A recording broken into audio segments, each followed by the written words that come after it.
अब मुझे ये बताओ कि ये जो magnetic field I mu not I by 2√3 पाई ए, इसका ये डॉट है या क्रॉस है? ये जो मैग्नेटिक फील्ड है ये डॉट है कि क्रॉस है?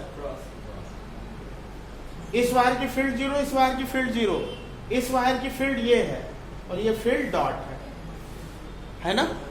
देखो करंट, भाई करंट ऐसे जा रही है, पॉइंट यहां पे है तो हमें ऐसे ही तो रखना पड़ेगा। और पाम आउटवर्ड है, पाम आउटवर्ड है तो ये फील्ड क्या हो गई? डॉट।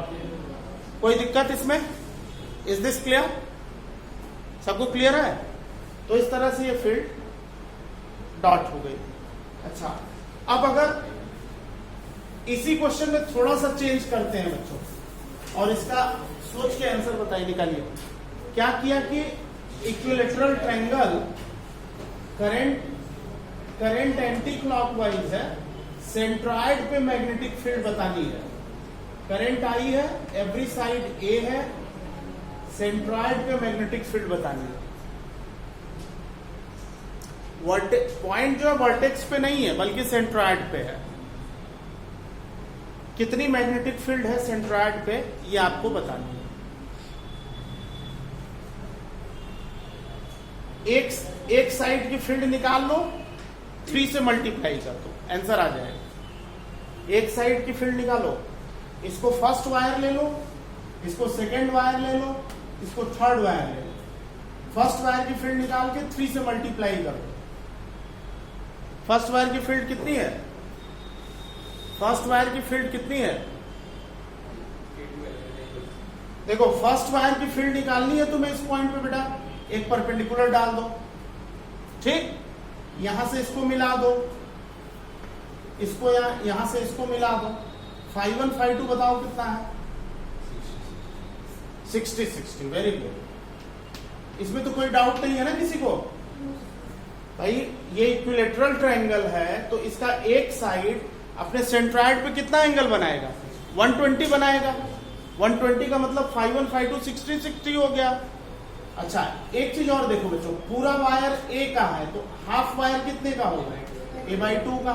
हम स्मॉल r अगर निकाल लें तो फार्मूला लगा के b1 निकाल सकते हैं।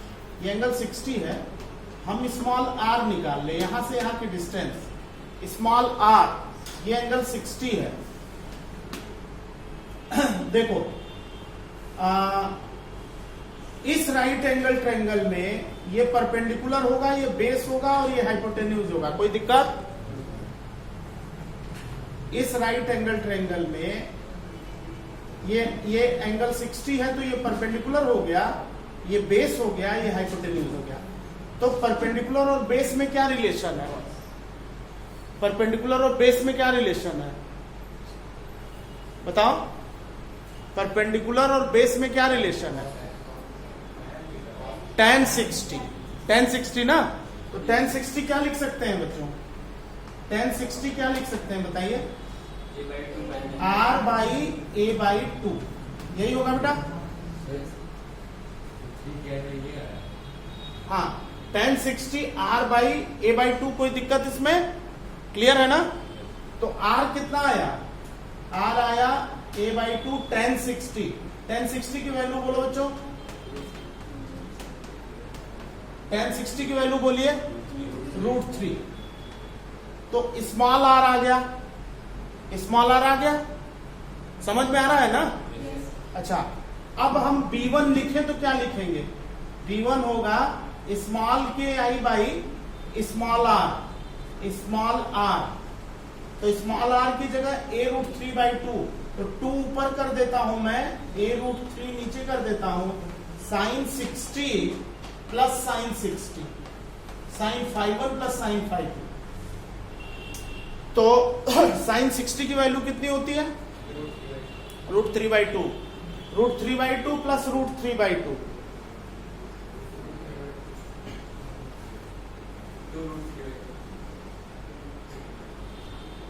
सर वहाँ पे इस साइड आएगा वो आपका a/√3 आएगा जो r होगा, इस सेंट्रॉइड a/2 होता है ना?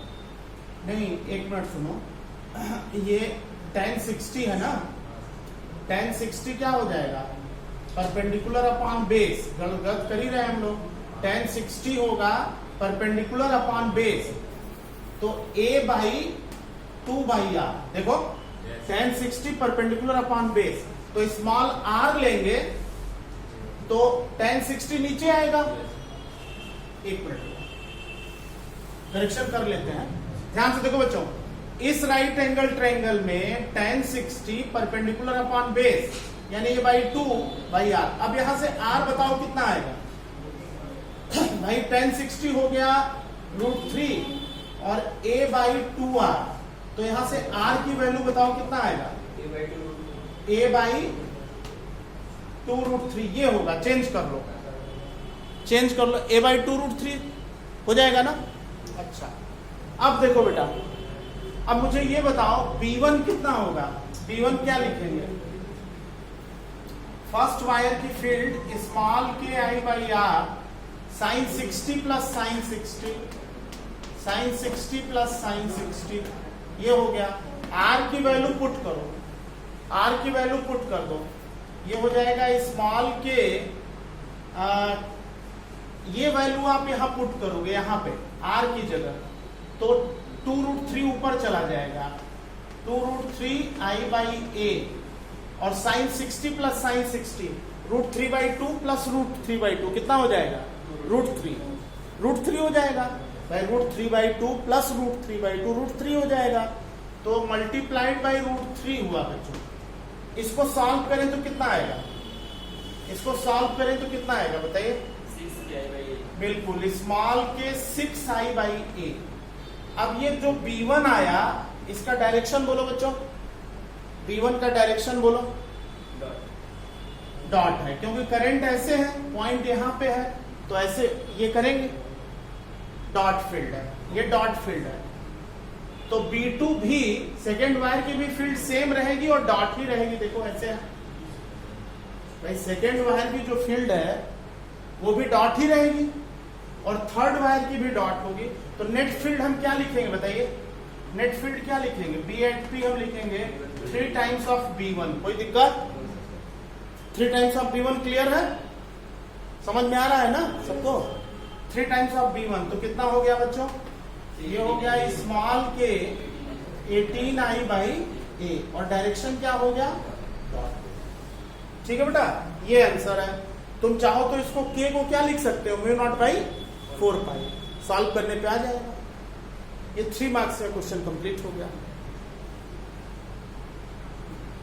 देखो अगर ये सब ऑब्जेक्टिव में आएगा तो 15 से 20 सेकंड में यही आंसर टिक कर दोगे, कैसे अभी बता रहा हूं मैं, लेकिन इसका सब्जेक्टिव अप्रोच ये होगा, ऐसे करेंगे।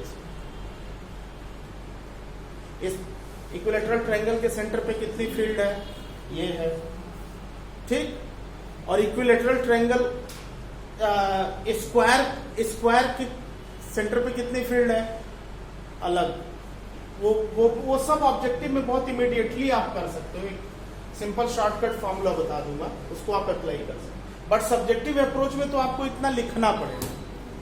क्या ये क्वेश्चन समझ में आया बायो-सेवर्ट्स लॉ का, सबको समझ में आ गया। एक स्क्वायर लेता हूं मैं और स्क्वायर में करंट फ्लो करा देता हूं, एक वायर से स्क्वायर बनाता हूं,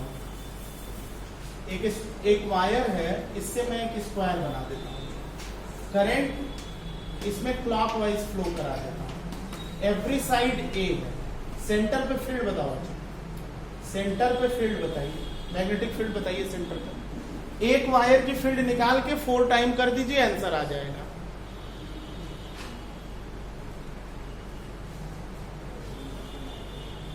निकालो,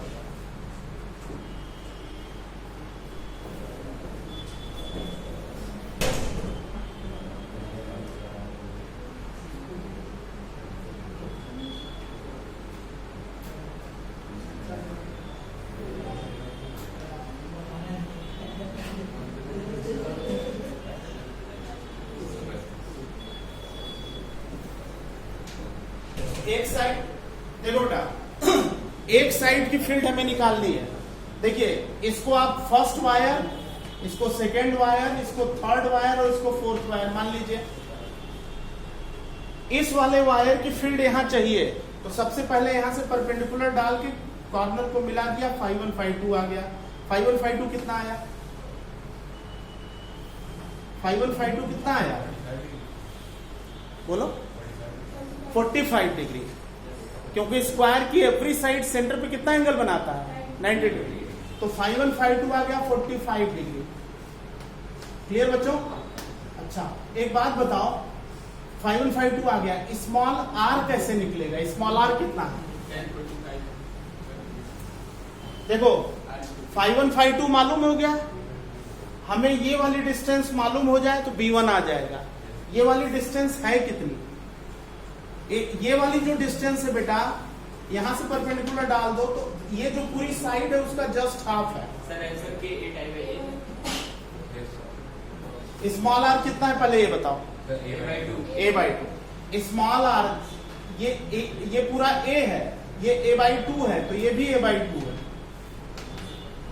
तो B1 कितना आ गया? B1 आया स्मॉल के I/R यानी 2I/A साइन 45 प्लस साइन 45 तो B1 कितना आ गया बेटा? कि 1/√2 1/√2 भाई साइन 45 1/√2 साइन 45 1/√2 तो 2/√2 तो ये 2/√2 का मतलब हो गया स्मॉल के 4I/A√2। यही होगा ना बच्चों? यही तो होगा। B1 इतना है मल्टीप्लाइड बाई 4, जितना B1 है मल्टीप्लाइड बाई 4, तो इसका मतलब नेट B एट P हो जाएगा 4 times of B1।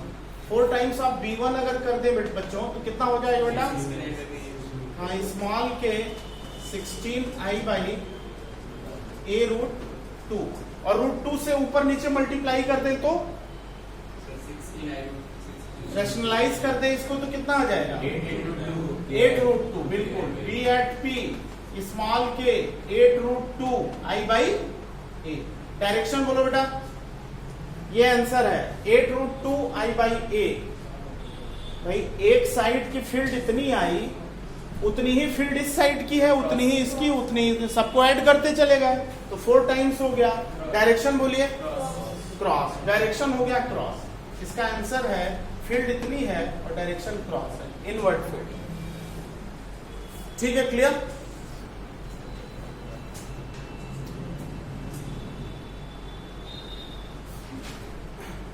Is this clear?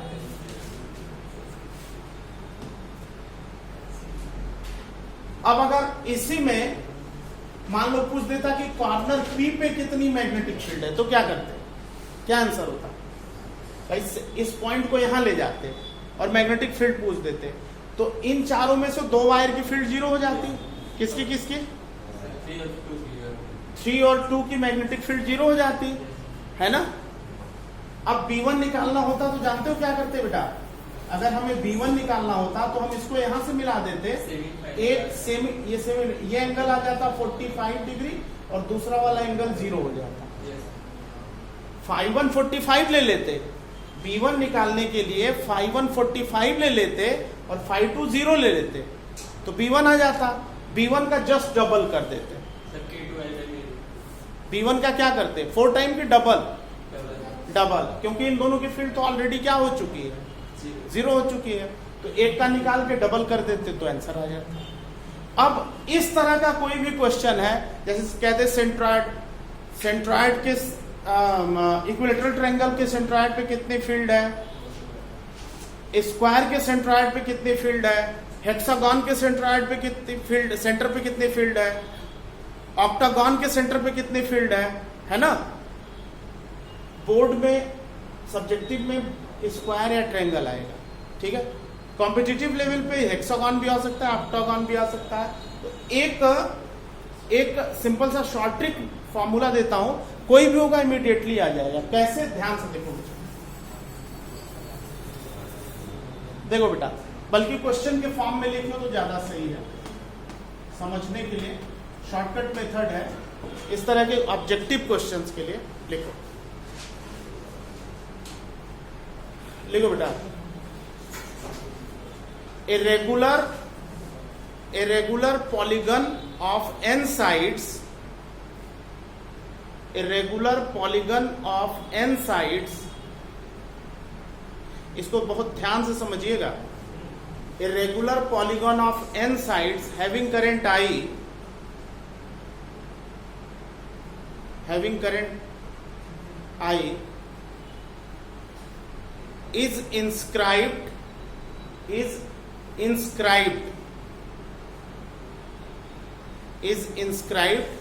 in a circle of radius small r, is inscribed in a circle of radius small r.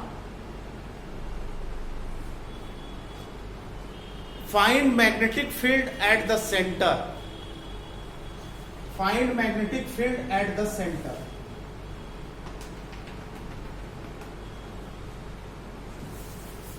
Find magnetic field at the center. देखिए बेटा, ये circle है, इसके अंदर regular polygon जो है वो inscribe किया गया, बनाया गया, एन साइडेड पॉलीगन है, इसके अंदर इंस्क्राइब है, करंट इसमें आई है, एवरी साइड ए है, सेंटर पे मैग्नेटिक फील्ड बताना है। पहले तो इसका सब्जेक्टिव अप्रोच देखिए और जो रिजल्ट आएगा उसको याद कर लीजिए, तो ऑब्जेक्टिव में सीधे लगाइए 50 सेकेंड में आंसर। अगर ये सब्जेक्टिव अप्रोच है 3 मार्क्स में आता है तो आपको क्या करना है, फर्स्ट साइड की निकालनी है। एन साइड है, कितने साइड है इसमें? अगर एन को 3 ले लें तो इक्विलेटरल बनेगा, एन को 4 ले लें तो, एन को 6 ले लें तो, बात समझ में आ गई? एक साइड अगर ये फर्स्ट वायर है, इसको बेटा यहां से मिला दो, यहां से मिला दो और यहां से परपेंडिकुलर डाल। मुझे आप ये बताओ φ1 और φ2 कितना है बच्चों? देखो ध्यान से सुनिएगा, कुल एन साइड सेंटर पे कितना एंगल बना रहा है? 2 पाई। राइट, कुल एन साइड कितना एंगल बना रहा है? 2 पाई बना रहा है ना, तो एक साइड कितना बनाएगा? 2 पाई बाई एन। एक साइड कितना बनाएगा? 2 पाई बाई एन। इसका मतलब पाई बाई एन और पाई बाई एन, φ1 φ2 कितना हुआ भाई? पूरा ध्यान से सुनिए, पूरा एन साइड 2 पाई बना रहा है, तो एक साइड कितना बनाएगा? 2 पाई बाई एन। तो φ1 φ2 कितना हुआ? पाई बाई एन। φ1 और φ2 दोनों पाई बाई एन है। एक बात बताओ बच्चों, अगर रेडियस स्मॉल आर है तो ये वाली डिस्टेंस अगर हम x मान लें तो ये वाली डिस्टेंस कितनी होगी? देखिए, अगर ये पाई बाई एन है, ये स्मॉल, ये हाइपोटेन्यूज हो गया, तो ये हो गया बेस, हुआ कि नहीं? तो cos पाई बाई एन कितना होगा? cos ये बेस है, ये हाइपोटेन्यूज है, तो इसको x मान लिया, x बाई आर कितना होगा? x बाई आर होगा cos पाई बाई एन। यही है ना? भाई जैसे इस तरह से देखो, ध्यान से समझो, बस 1 मिनट छोड़ दो। देखो बेटा, ये पाई बाई एन है, समझिएगा आप लोग, थोड़ा सा मैथमेटिक्स है यहाँ पे। ये x है बेटा, ये x है और ये r है, तो ये बेस है, ये हाइपोटेन्यूज है, तो cos पाई बाई एन कितना होगा? बेस बाई हाइपोटेन्यूज होगा कि नहीं? तो r कितना होगा? x by cos pi by n, x by r।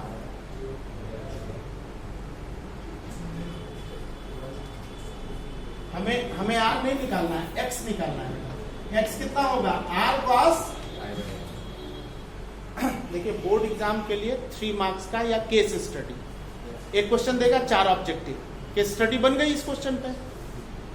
Objective है तो ऑब्जेक्टिव में equilateral, square, hexagon, octagon, n की वैल्यू पुट करते जाओ, आंसर आ जाए। अब इस वाले की फील्ड बोलो, P1 बोलो बच्चों, small k I by are. Are कितना?